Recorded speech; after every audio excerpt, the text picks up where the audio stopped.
বিএনপির মহাসচিবের দায়িত্ব পাওয়ার পর থেকে আমাকে গোটা দেশের এই আন্দোলনে সংগঠনকে শক্তিশালী করার জন্য আমাকে কাজ করতে হয়।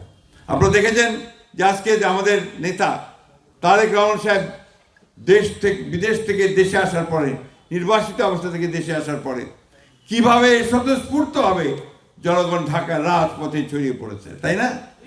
এবং সেখানে তিনি যে বক্তব্য রেখেছেন, আমি বিশ্বাস করি আমাদের আলেম উলেমা সবাই সেটাকে পছন্দ করেছেন। কিন্তু তিনি বারবার ইসলামের কথা বলেছেন, আল্লাহর কথা বলেছেন, মনে আছে আপনাদের নিশ্চয়ই।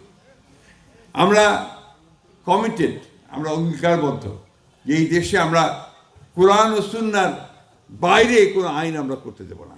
এটা আমাদের কমিটমেন্ট।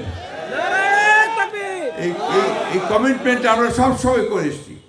আমি যখন আপনার চরমনায় পীর সাহেবের সঙ্গে বসেছিলাম, আপনাদের হয়তো অনেকের মনে থাকতে পারে, সেখানে যে 10টা বিষয় আমরা একমত হই, তার মধ্যে এই একটা বিষয় ছিল, এটা অনেকের মনে থাকতে পারে। সুতরাং এক কথা যারা ছড়ায়, অনেকেই আপনাকে বিভ্রান্তি সৃষ্টি করার জন্য বলে আমরা নাকি কোরআন ও সুন্নাহর আইন চাই না। নাউজুবিল্লাহ। আমরা সবসময় কোরআন ও সুন্নাহর মধ্যেই আমরা থাকতে চাই। আমাদের বংশ সেটা, আমাদের রক্তের মধ্যে সেটা। আমরা গর্বিত যে আমি একজন মুসলমান, অত্যন্ত গর্বিত আলহামদুলিল্লাহ। এই কারণেই যে আমরা সত্যের পথে, ন্যায়ের পথে ইসলাম সবসময় আমাদেরকে নিয়ে যায়। ইসলাম শান্তির ধর্ম, আমরা শান্তি চাই। আমরা চাই এই নির্বাচনের মধ্য দিয়ে শান্তি প্রতিষ্ঠিত হোক। আমরা চাই যে এই নির্বাচনের মধ্য দিয়ে একটা নতুন বাংলাদেশ গড়ে উঠুক, যেখানে আমি আমার ইবাদত শান্তিতে করতে পারবো, আমার ধর্মচর্চা শান্তিতে করতে পারবো, এবং আমি আমার ভবিষ্যৎ বংশধরদের জন্য একটা সুন্দর ভবিষ্যৎ রচনা করতে পারবো। এইটাই হচ্ছে আমাদের একমাত্র লক্ষ্য।